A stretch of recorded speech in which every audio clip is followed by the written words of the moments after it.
Let's talk about fuses for your off-grid electrical system. So a fuse is the first and last line of defense for your wire.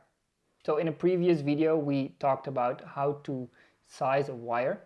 And for example, if a wire can handle 50 amps of current, you want to use a fuse which blows at, for example, 40 amps. So if it exceeds the 40 amps, this fuse will melt and the current will stop flowing through the wire.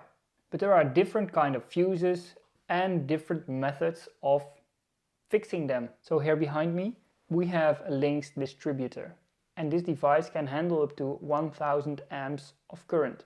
This is perfect for bigger installations. But if you have a smaller installation, you can also use what we call a MIDI mega fuse holder. You have an option for 1 mega fuse and 4 MIDI fuses. Let's talk about these fuses. First I'm going to start by talking about an MRBF fuse. This is a marine rated battery fuse, and these fuses are placed directly on the positive pole of a lithium battery. They can handle the short current a lithium battery can produce and are a good fuse to choose from. We also have a T-class fuse, which I don't have here, but T-class fuses are also very good to protect lithium batteries. Then we have the mega fuse here, also very commonly used in off-grid electrical systems. Also we use the mega fuses in the Lynx distributor here, and these mega fuses range from 40 amps to all the way up to 500 amps.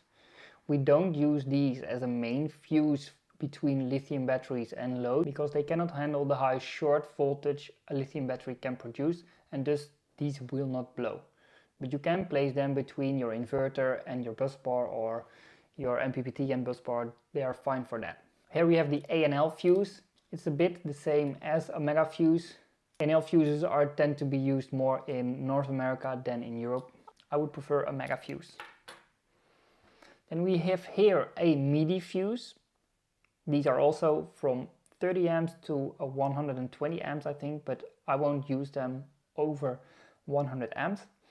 And these we can use in combination with the MIDI mega fuse holder, and the MIDI fuses are particularly good for your DC-DC chargers and MPPT 12 or 24 volt appliances or fuse box. Then we have the automatic fuse, which I wouldn't recommend anyone. They tend to be unreliable.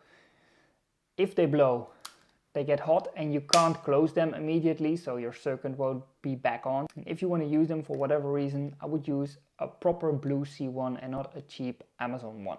If you want to know more about off-grid electrics, you can download our free ebook via the link in our bio. You can also use our software, which makes automatically wiring diagrams, also integrating an MRBF fuse, a T-class fuse, mega fuse. You can use the MIDI mega fuse holder and the Lynx distributor with that. So if you're interested in that, check the link in our bio.